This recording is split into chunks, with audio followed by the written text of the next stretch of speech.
Hey everybody, welcome to 321 No Kiddin'. Bobby the Awesome here with a pretty intense interview today with one of my comrades from the center.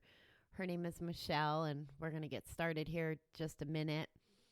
I think that this is a pretty touching episode, especially if you're a female, but I'm sure lots of men will gain some value from her story as well.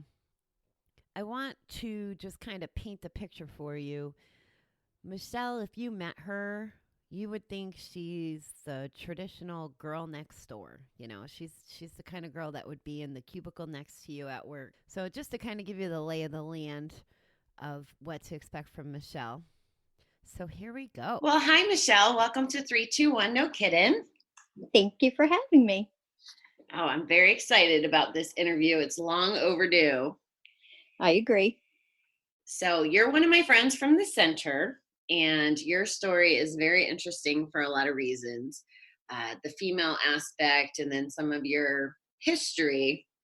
And I'm going to let you go into that. But before we get into the heavy duty stuff, how about you start out by sharing a little bit about who you are, where you're from, work, fun, whatever you want to throw in there. Okay. Well, my name is Michelle, and I am a gambling addict. I have not gambled since December 2nd of 2016. Awesome. But I have gambled most of my life. It's been always my normal. It's what I grew up with. It's what I was surrounded with. It was my normal. I never thought it was an issue until it became an issue. I was an art major in college.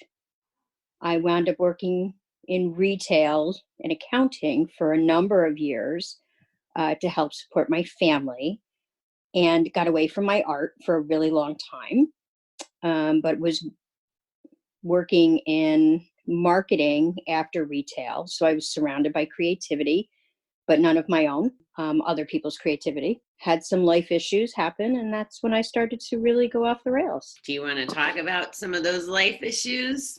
Sure.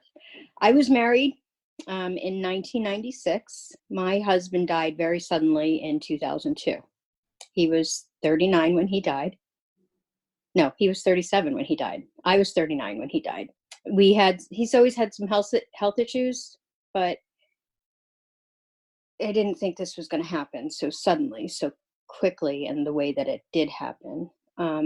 His dad was diagnosed with colon cancer in 2002, but they had caught it really early, stage 1. So he came to Albany to have his surgery because he lived out in Rome, New York. He was going to have his surgery here, recuperate with us for a couple of weeks, and then head back to Rome. Something went terribly wrong during his surgery, and he wound up paralyzed from the armpits down. He was quadriplegic. And it devastated my husband. My husband was an only child, and his mom had passed away right before we got married in 96. So really his father was his only family, but it devastated him. And the pressure of that, plus Kevin's health issues to begin with, just exacerbated everything that happened. And in June of that same year, 2 days after we put his father in a nursing home, I came home from work and found my husband dead on my couch. Wow. So, sorry. The stress of his death threw me into menopause, the stress of that. So when he died, my hope of having my own family and my children died right with him. But I had his dad to take care of because he lived for another year after Kevin passed away. And since I was his only family, it felt to me to make sure that he was cared for. So I focused on him and consolidating his bank accounts and selling his house and all of those types of things, and caring for him in the nursing home, because as anybody has said, if anybody's ever had anybody in a nursing home, you know that you need to be their advocate. You need to be there for them. And since he couldn't do anything for himself, like even scratch his nose, I wound up going to the nursing home 6 days a week. My brother went every Friday for me because I worked Friday nights. And we made sure that Dick had everything that he needed. But in doing that, looking back now, I realized that I took care of everybody else, but I didn't take care of me. So fast forward 15 years, well, a number of years, I realized that I never grieved for my husband. I never faced it. I didn't have to think about it because I could take care of his dad. And I did that for a year until he died. And then a couple of months later, the casino opened. And it's where I escaped. That's where I ran to, because I could go there, not talk to anybody. I could go by myself. I could sit at a machine and I could hit the button. And I could stay there until the money ran out. And then when the money ran out, I mortgaged my house. I racked up my credit cards. I took cash advances. I did everything I could to continue to gamble because that's where I felt comfortable, because that's where it didn't hurt. And when my money ran out. Go ahead. No, go ahead. Well, I wanted to give you a second to catch your breath. Thank you. That was a lot of information. Yeah, and I rambled. I don't like anything I said. It's you, though, and we're going to all appreciate sharing you. I know I appreciate it, and I've had the honor of getting to know you for almost 3 years. So you just said so many things. All that loss, your husband, your father-in-law, your sanity, your likelihood of a family. If there was a reason, and I talk all the time on my show about my air quotes, a reason to gamble, it sounds like you had quite a few. So that's a lot. And there's probably a woman or two or a person or two out there that have gone through challenging situations like that. So it's beautiful, and we appreciate that you're sharing it. Thanks. So if we want to get into the next part, we were just going down the road of money. But before I lose a thought, I'm going to kind of change the momentum totally for a second. You were talking a lot about being artsy, and I just want to call out to everybody that you are the person who brought the No Kiddin' logo to life. So I want to make sure that everybody in the world knows that it was your talent and skill that really turned a napkin or a piece of paper or whatever we were drawing on that day in the restaurant to life. So I appreciate you so much for that. Thanks. So I know we're going to talk about some more hard stuff. So if you want to get on to the next part about, I think we were at how numbing the casino can be, so we don't have to think or feel. But the casino comes at a price, literally a price, and we need money. So if you want to share how you got money beyond that mortgage and credit. Like I said, I could just go there and hit the button. And I went through all of my money. I went through all of my credit cards. I went through my mortgage. I remortgaged my house. And it just kept getting bigger and bigger and bigger. And I wound up selling my house. And I moved out of my house and I moved into an apartment that I absolutely hated.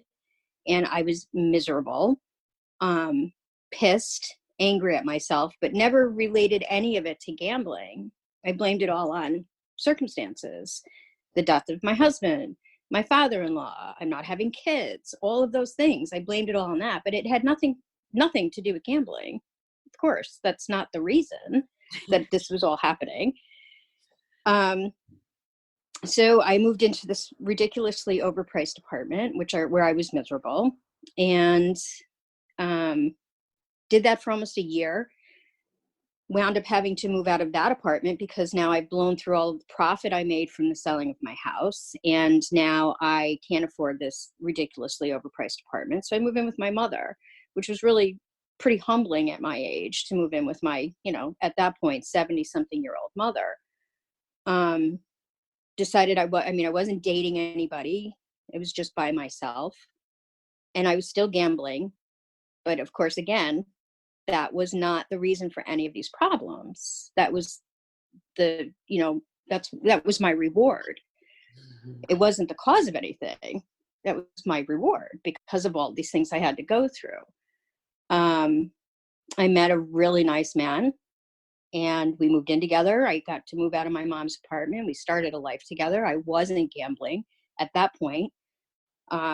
Maybe like bingo once a week on a Friday night, would go with my mom. And, if I had bills to pay, I didn't go to bingo because I had bills to pay. I couldn't afford it. And that's the way it was. And fast forward, a couple of years later, he and I moved out of where we were living. We moved into a house that he had inherited and move a little bit further away from my family. And his family starts to take a priority, and little by little, my one night at bingo kind of ramps back up to a night at bingo and maybe the casino afterward.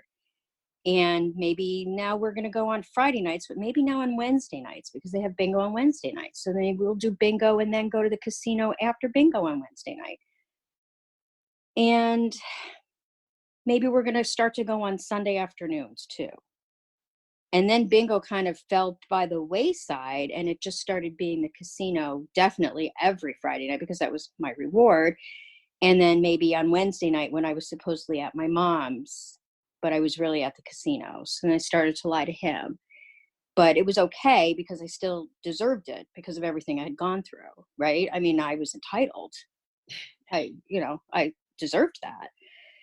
And so this 1 or 2 night a week or on a Saturday or Sunday afternoon, I could justify it because he was with his family. And well, I didn't want to do that. And I was entitled to go to the casino. So I started to go more often. And my 1 night or 2 nights or a couple afternoons on a weekend turned into 4 nights and 5 nights and 6 nights and 7 nights. And then when my money ran out, I started to take money from my employer, my longtime employer who trusted me. But it was okay because I was just going to pay it back. So I did. I borrowed and I paid it back. And I borrowed and I paid it back. And then I borrowed a little bit more and I didn't pay it back. But nobody noticed. So I said, well, I'll just borrow a little bit more and I'll pay it back because I know I'm going to hit because, I'm entitled to it. All these shitty things that happened to me in my life, something good's going to happen. It's definitely going to be from gambling. So I kept borrowing. And then somewhere along the line, that borrowing turned into grand larceny. And it went on for a few years before I got caught. And I got caught.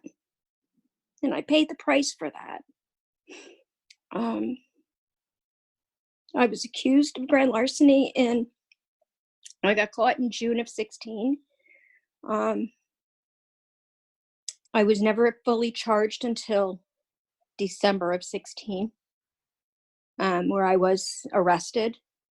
Well, I had an appointment at the police station. They didn't come knocking down my door and dragging me out in cuffs, but I did have to report to the police station to turn myself in, where I was booked. I had my mugshot taken, my fingerprints taken, and I was released. And then the nightmare really ramped right up from there.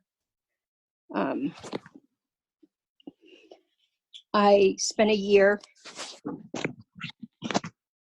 going through the legal system to get it straightened out. Well, not straightened out, but getting taken care of. And thankfully, along this way, I fell across the Center for Problem Gambling, and they saved my life. They truly saved my life. Because in the midst of all this, mind you, I got caught in June of 16. My fiance at the time promised to stand by me. I had gotten another job, which I lost as soon as they found out about my charges. My fiance left me. Well, didn't leave me. He kicked me out. I moved back in with my mother. And we went through this process. In November of 16, I found the Center for Problem Gambling. I had my intake, and I left there thinking, I don't really think this is for me. I don't really think I have a gambling problem, of course, because I continued to gamble, mind you, after I got caught stealing, because it had nothing to do with the gambling. All these things happened because of these terrible things that had happened in my life. It wasn't the gambling. That wasn't the problem. That was the solution. So I continued to gamble.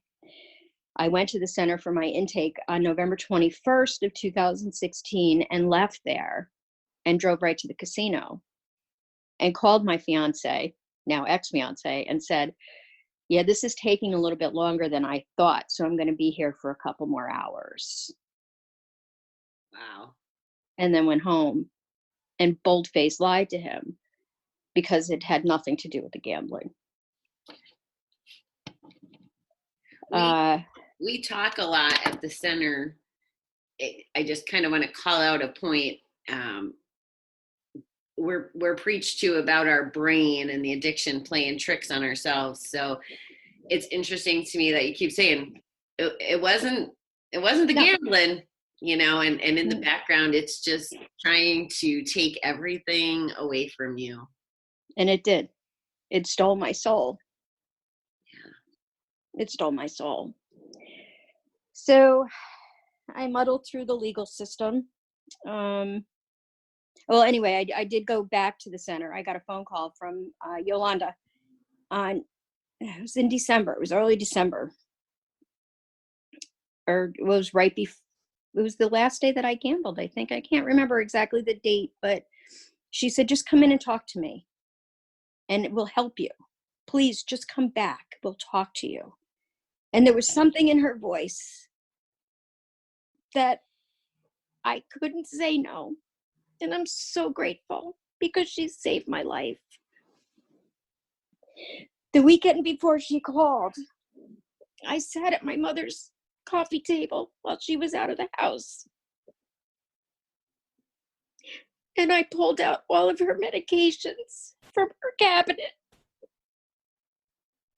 And I lined them all up. And I took out my laptop and I plugged in all of the names of her medications that she took to see which combination of those would be able to kill me quickest without any pain.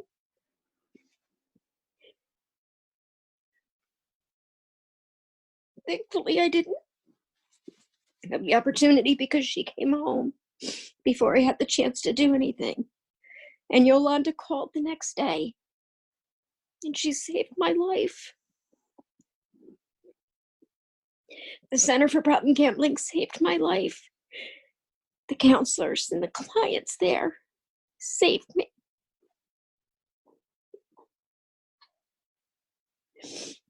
When I met you, you had been there. So all of this goes down around December 16th.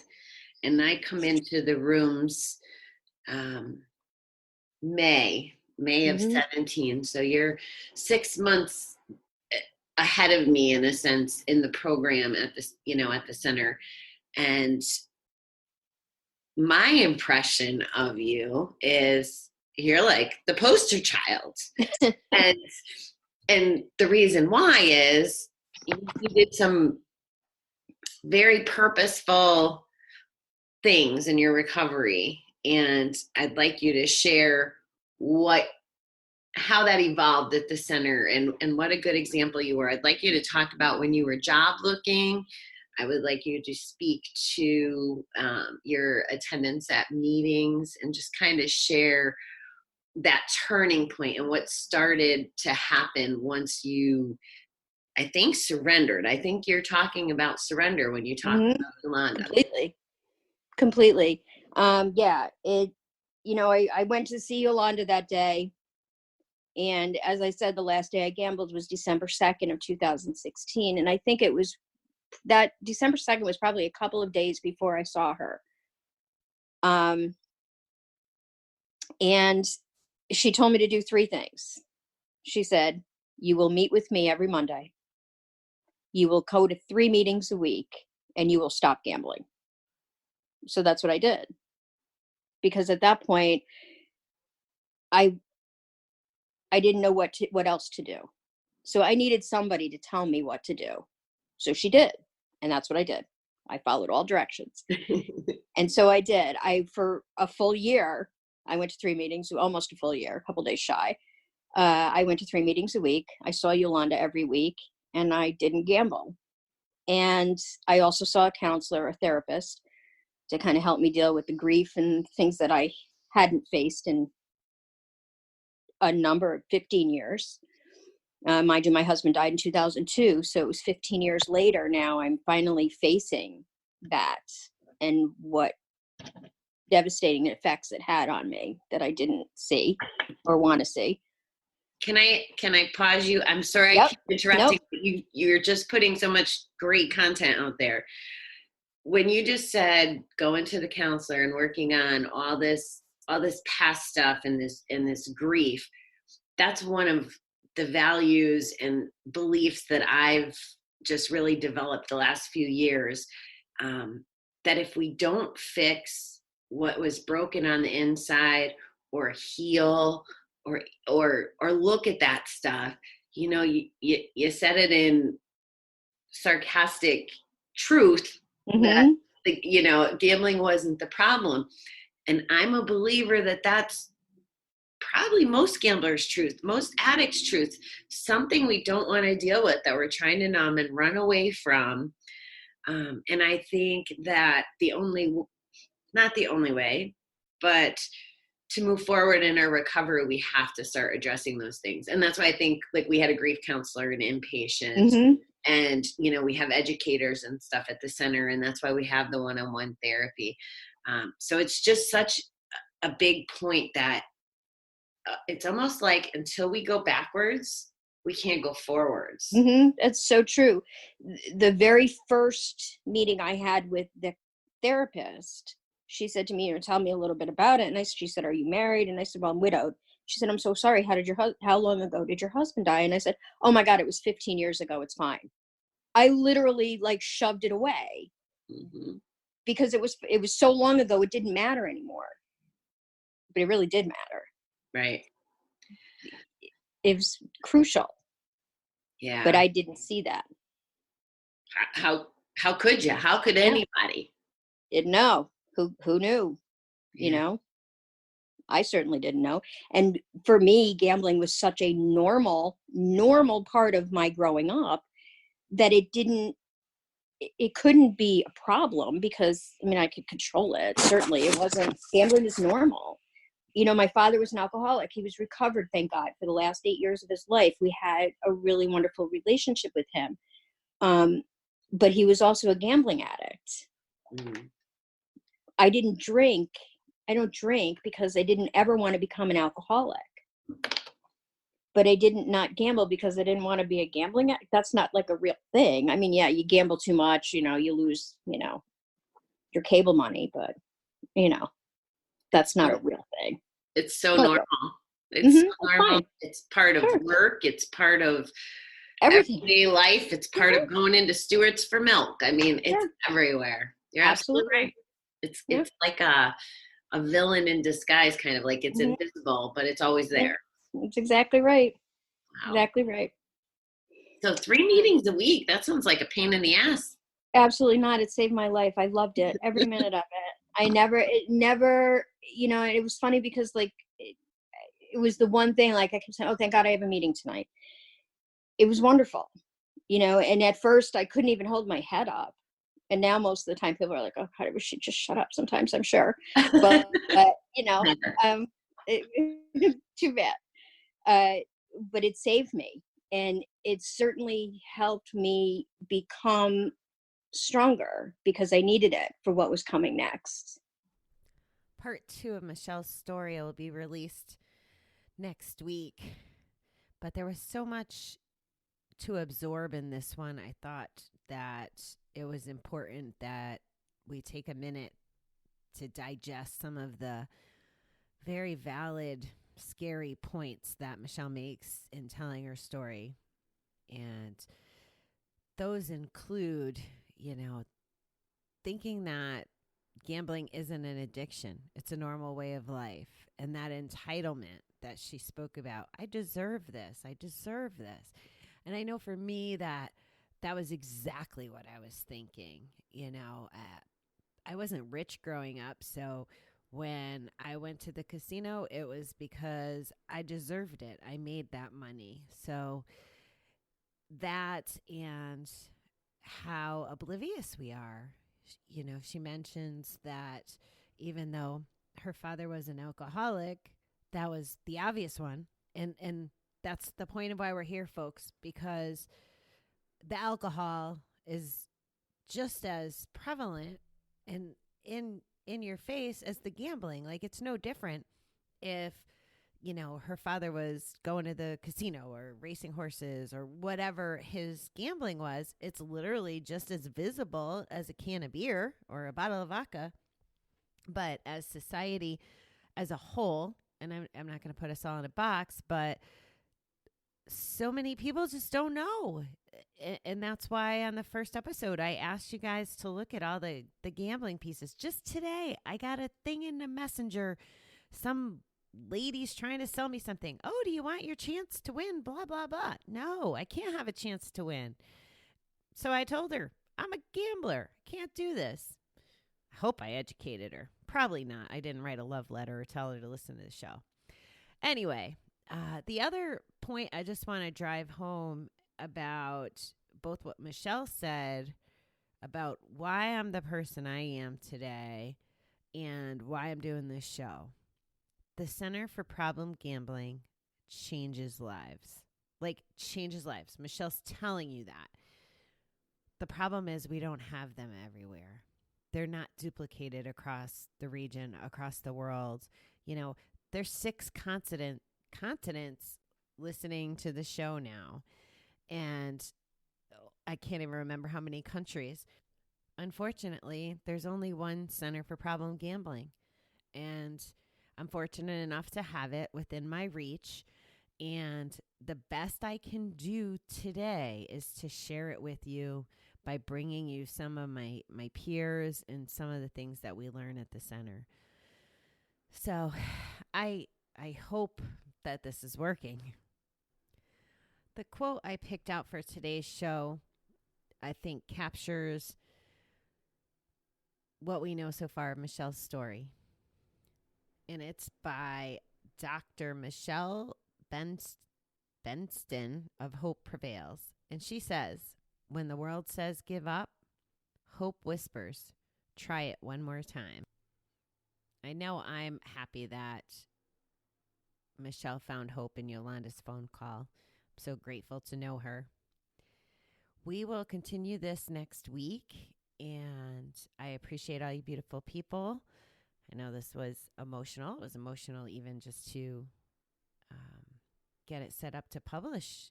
It's tough, but I think it's because it's so relatable. Anyway, happy note. You're all beautiful people. I'm Bobby the Awesome. And until we chat again, thank you. You get what you